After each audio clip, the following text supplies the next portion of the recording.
All right. Welcome again. We will continue with the topics on electrochemistry. So the topics that we are going to cover here today is redox reactions. I hope everybody has gone through the previous video that you have uploaded.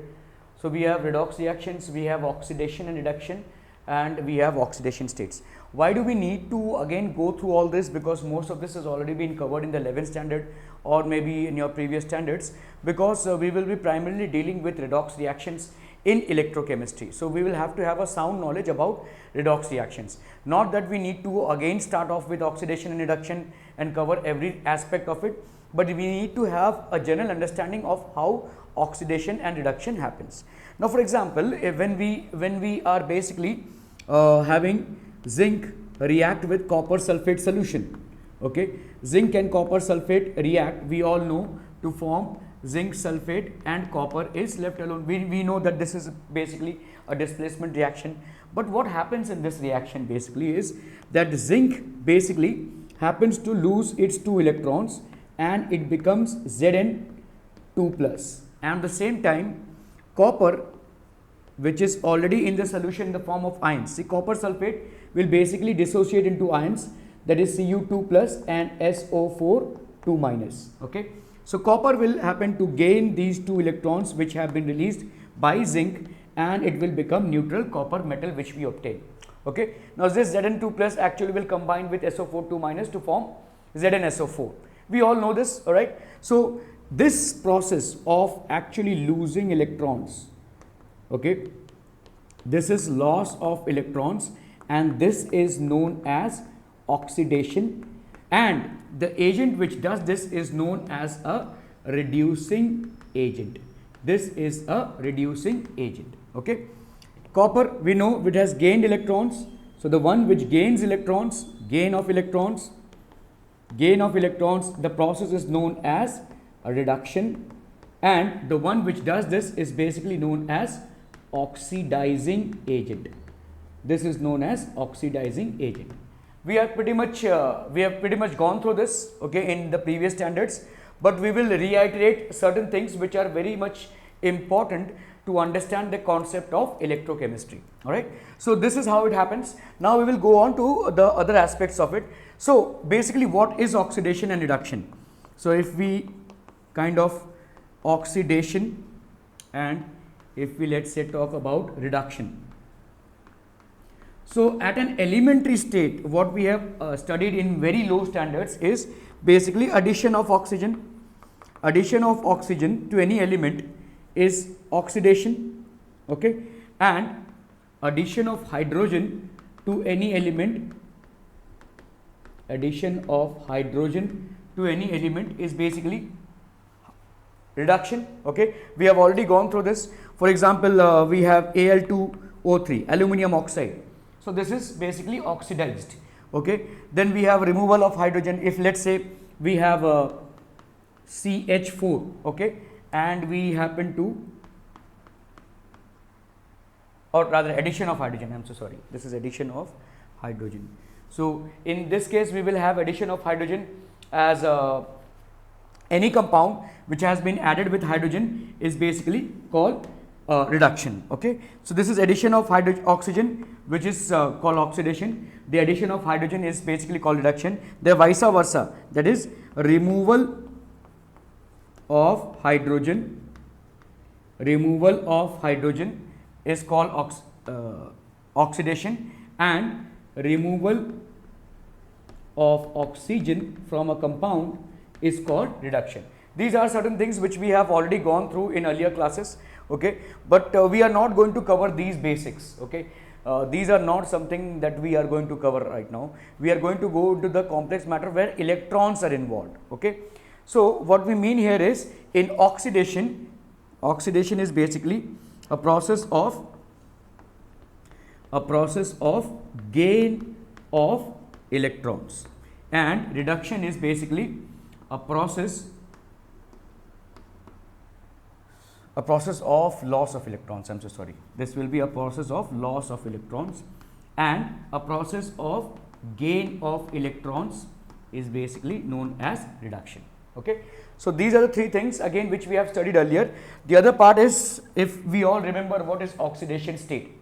Okay, so increment in the oxidation state, increment in the oxidation state of an element, increment in the oxidation state of an element is known as oxidation, and decrement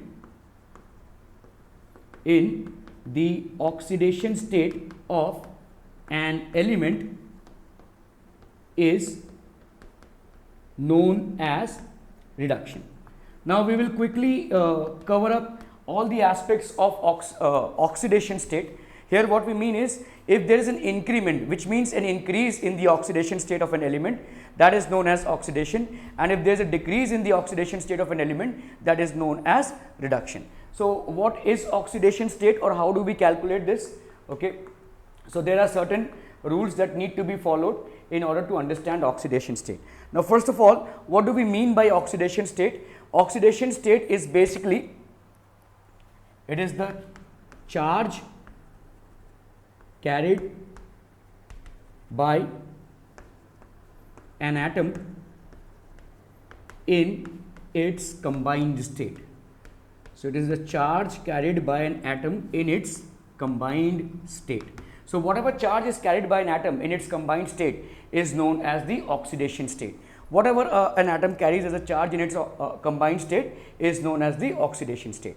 Now let's look at it. Okay, so we basically, let's say when we are referring to a combined state, let's say we have two elements A and B, and that are combining to form a compound. Now there are a lot of aspects that can happen. We all know what is electronegativity, right? Electronegativity is basically, electronegativity is the affinity to draw the shared pair of electrons, or rather the electrons towards oneself, draw the electrons towards own self.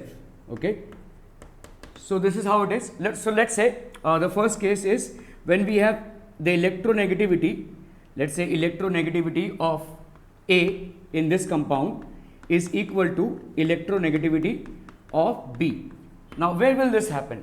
It never happens until unless A and B are the same elements. Okay, so it will never happen basically. In this case, what will happen? Will there be any charge that will be acquired? See, when the electrons are pulled towards one element, the element which is pulling them towards itself will acquire a slightly negative charge, and the element from which the electrons are drifting apart will acquire a slightly positive charge. Okay, but in this case it will not happen. And how is this possible? This is possible only when A and B happen to be the same thing or the same atoms. Okay, it will not happen any which ways, because all elements have their own electronegativities, and every element will have its own electronegativity. The electronegativities of two different elements can never be the same. Okay, so in this case, if they are same, then obviously the elements are same.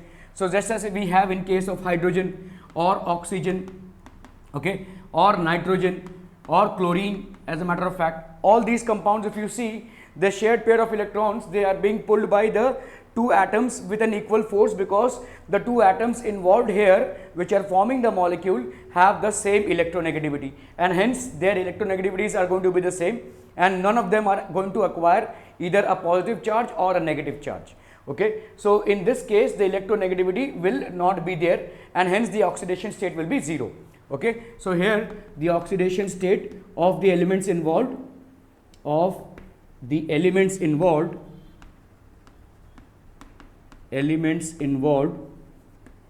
is going to be 0. Okay, all right. Now what we have here is the second thing.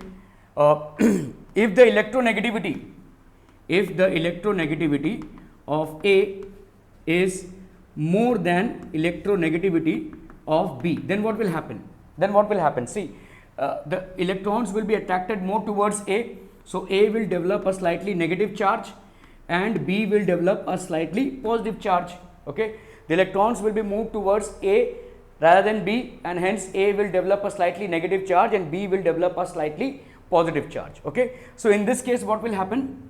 Electrons, these will acquire a negative charge, then there will be an oxidation state. For example, in case of HCl, okay, HCl acquires a slightly positive charge, and this acquires a slightly negative charge, and this one acquires a slightly positive charge. Okay, are we fair enough on this? Okay.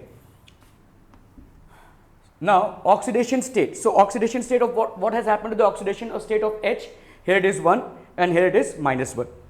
Now let's say electronegativity of A, if this happens to be less than electronegativity of B, then what will happen? Obviously the electrons will be moved towards B, and hence B will acquire a slightly negative charge and A will acquire a slightly positive charge. So accordingly the oxidation state of A will become +1 and the oxidation state of B will become -1. As I said, what is oxidation? Oxidation is basically the what is the charge carried by an atom in the combined state. When it is combining with other elements, what is the charge carried by it? Okay, so let's say in case of NaCl, Na plus and this is Cl minus, so these will be the oxidation states. Now we have certain general rules to determine the oxidation states of elements, some general rules which are applicable in order to determine the oxidation states of elements, and we will go through those general rules. I hope if you want to take a snapshot, you can take the snapshot of the same, and we will move on to the general rules. Okay.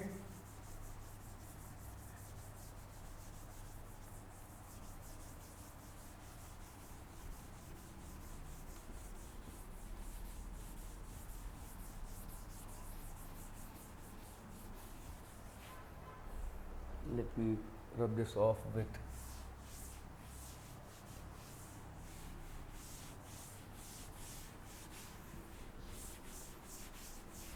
a blackboard needs to be perfectly black, right? Okay, I will rub this off and I will also rub this off.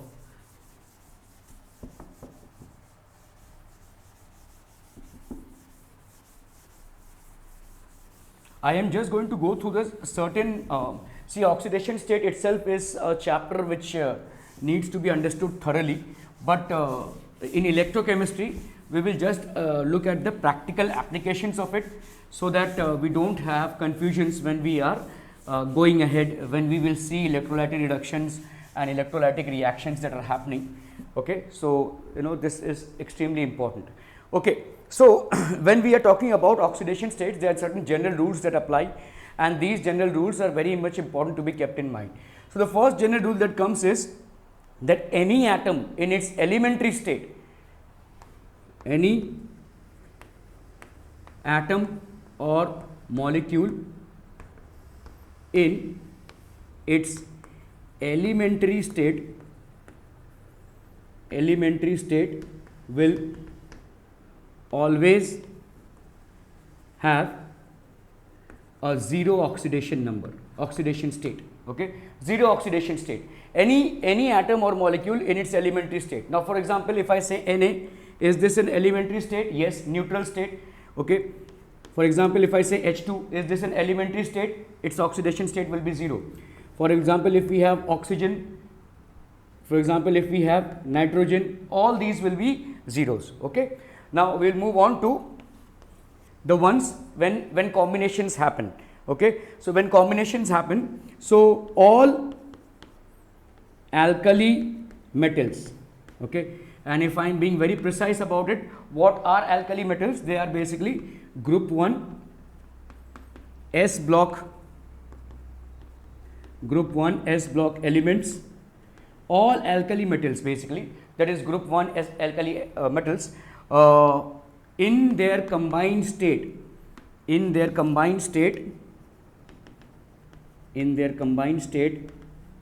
will have oxidation state of +1. This will be their oxidation state. Okay, so there is an increment of +1. Clear? How does this happen? Any take for example NaCl. Na is basically a group 1 element, and NaCl, this will be Na plus Cl minus. Okay, so this will be the oxidation state. In a combined state, it will always show a +1 status. All right. So all alkali metals, that is group 1, in their combined state will have an oxidation state of +1. Okay, KCl for example. Okay, this will be K plus Cl minus. What are the group 1 metals? We have sodium, lithium. We will not take hydrogen except hydrogen. Okay, hydrogen is an exception. Okay, and there is another exception and we will talk about it. So we have lithium here, we have sodium, we have potassium, cesium, rubidium. Okay, francium is not taken because francium is basically a radioactive element. Okay, we do not generally consider this, and hence it is because it is a radioactive element. Okay, but the remaining ones we can take them oxidation states to be +1 in their combined state. When they are with another element, they will always show an oxidation state of +1. Okay, now we will move on to alkaline earth metals. All alkaline earth metals. I'll have to replace this chalk. Give me one moment here.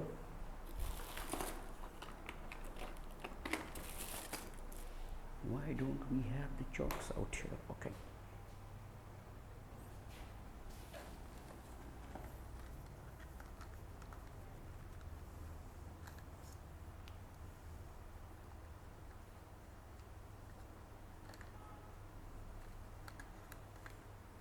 Okay, when we move on to all alkaline earth metals, so these are what? Basically, these are also group 2 metals, and these are also S block. These also belong to the S block, right? This also belongs to S block, and this also belongs to. So all alkaline earth metals will show what they will be showing an oxidation state of 2 in combined state. Okay, for example, if we have magnesium chloride, so what will be the oxidation state of magnesium? Mg2 plus 2Cl minus. So this will be oxidation state of 2. Okay, so all these elements, let's say beryllium, then we have calcium, magnesium, strontium, all these elements will be basically show oxidation state of 2 in their combined state.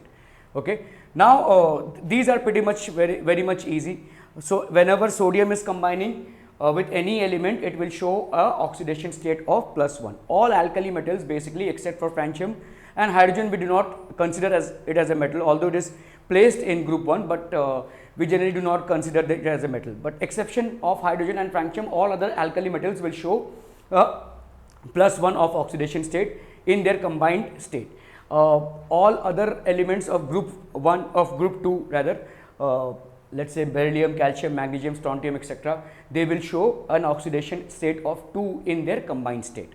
Okay, now we will come on to the ones which have a dispute. Okay, for example, when we talk about hydrogen. Okay, now hydrogen has a variable oxidation state. Okay, it has basically a variable oxidation state. So when it combines with a non-metal, the oxidation state of hydrogen is always +1, and when it combines with a metal, the oxidation state of hydrogen is -1. For example, if we have HCl, okay, here the oxidation state will be +1. Okay, when we have NaH or maybe MgH2, the oxidation state is going to be -1. Okay, so whenever hydrogen is combining with a non-metal, its oxidation state will always be +1, and when it is combining with a metal, its oxidation state will always be -1. There is one exception out here when it combines with a non-metal with boron. Boron is basically, so this is basically an exception. With boron, what happens is that electronegativity of hydrogen is more than electronegativity of boron. So in spite of this, what happens is this will become H minus and this will become H plus, okay, B plus. So in this case, there is only one exception in case of non-metals. When it combines with boron, boron basically is less electronegative than hydrogen, and hence hydrogen acquires the oxidation state of -1 in spite of combining with a non-metal. That's the only exception that we have in case of hydrogen. Okay, we'll move on to the other ones. The other ones that we have basically will be with oxygen. So how things change with oxygen, we are just going to look into that.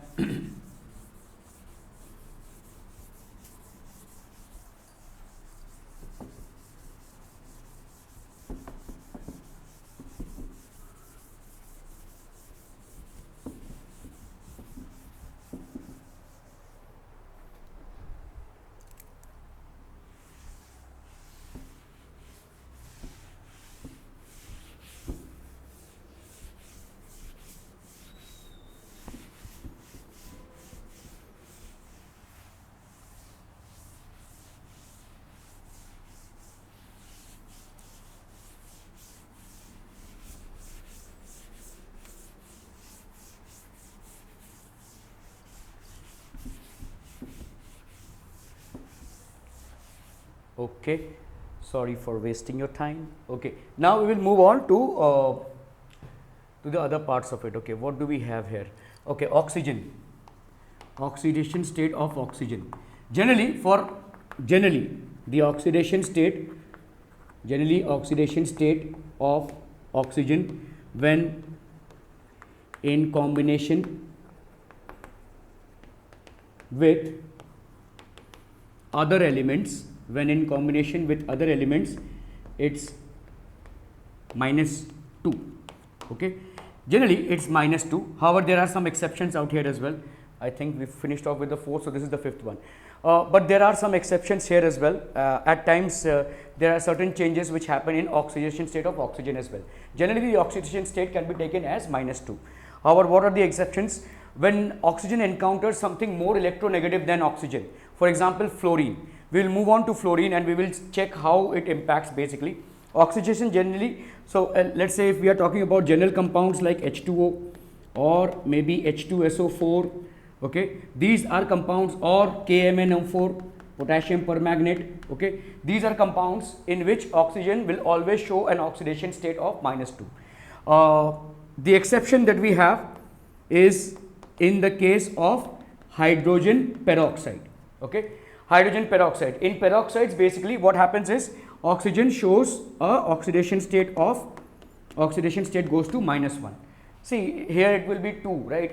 We know hydrogen, when it combines with a non-metal, it shows oxidation state of +1. So 2 into +1, that's +2.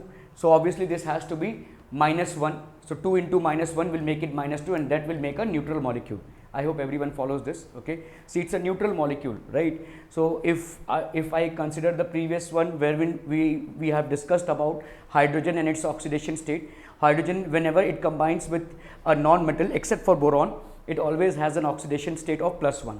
So if I take this, it's as 2 into +1, and let's say oxidation state of oxygen is not known here, but whatever it is, 2 into X, and this happens to be 0 because this is a neutral molecule. So 2 plus 1, that's 2, and this is 2x is equal to 0. So x will be obviously -1. Okay, this 2 comes here and x will be obviously -1. So in this case the oxidation state of oxygen is -1. And there are other exceptions. So we have exception as peroxides. Okay, peroxides are one exception, and hydrogen peroxide is one, and superoxides. Okay, the other example is that of superoxides. Let's say KO2. Okay, so this is a superoxide. Okay, in this case also, if you consider, see, potassium is a metal, so obviously it will have an oxidation state of 2, and let's say oxygen is 2, oxygen we do not know, and let's say the oxidation state of oxygen here is X. So this has to be 0, which means what? 2x is equal to -1, therefore x is equal to -1/2. So in this case the oxidation state of oxygen will be -1/2. So these are certain exceptions. Okay, we will look into some more exceptions out here, but not for oxygen, but with related to oxygen. Okay, so oxidation state of oxygen generally in almost 95% of the compounds it will always be -2. However, in case of peroxides, it's as you can see, it will be -1, and in case of superoxides it will be -1/2. Okay, now let's move on to fluorine. Now fluorine basically, so let's say this is the 6th one. Okay, fluorine is the most electronegative element.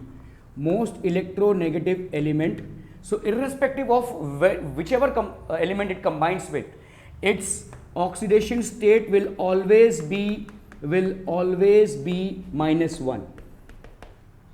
Okay, so no matter with whatever element fluorine is combining with, the oxidation state of fluorine is always going to be -1. Okay, because there is no other element which has higher electronegativity than fluorine. So it is a supreme electronegative element. So in case oxygen combines with fluorine to form OF. Okay, now understand, if it is combining with oxygen, or sorry, it is OF2. Okay, it is combining with oxygen to form OF2. So how will this look like? See, O, and then we have F here, and then we have F here. So obviously this will be -1, this will be -1. Because of electrons getting lost here, it will acquire +1. Because of electrons getting lost here, it will acquire +1. So what will be the oxidation state out here of oxygen? It will be, oxidation state of oxygen will be -2. Okay, is this understood? Okay, let's say we have another compound which is O2F2. Okay, if we look into this, so oxygen with oxygen, and then with fluorine, and then with fluorine. So because of the high electronegativity, it has to be by default -1, and if this is -1, then this will be +1, and if this is -1, then this will be +1. So oxygen in oxidation state of oxygen in this case will be +1. Okay, so these are certain tips about oxidation state. The reason why we are trying to understand oxidation state is because in case there is an increment in the oxidation state, we will say that the reaction which is happening is oxidation, and in case there is a decrement in the oxidation state of an element, the reaction which is happening is basically reduction. Okay, so oxidation and reduction are the primary components of a redox reaction. If there is an oxidation happening, then obviously there will be a reduction happening as well. So those primary definitions of removal of oxygen or addition of hydrogen or vice versa are no longer that valid, but removal of electrons, addition of electrons, or change in oxidation states, these are the ones which we are going to consider primarily in electrochemistry. Although we are not trying to understand oxidation or reduction out here, the purpose is to understand electrochemistry, but since we have a high involvement of electrons out here which are going from one element to the other, hence we need to understand what is oxidation or reduction in redox reactions. I hope this makes things clear. In case you have any doubts or questions, you can certainly post your comments. We will continue with the further slides on this one. Okay, you can take a snapshot of the same.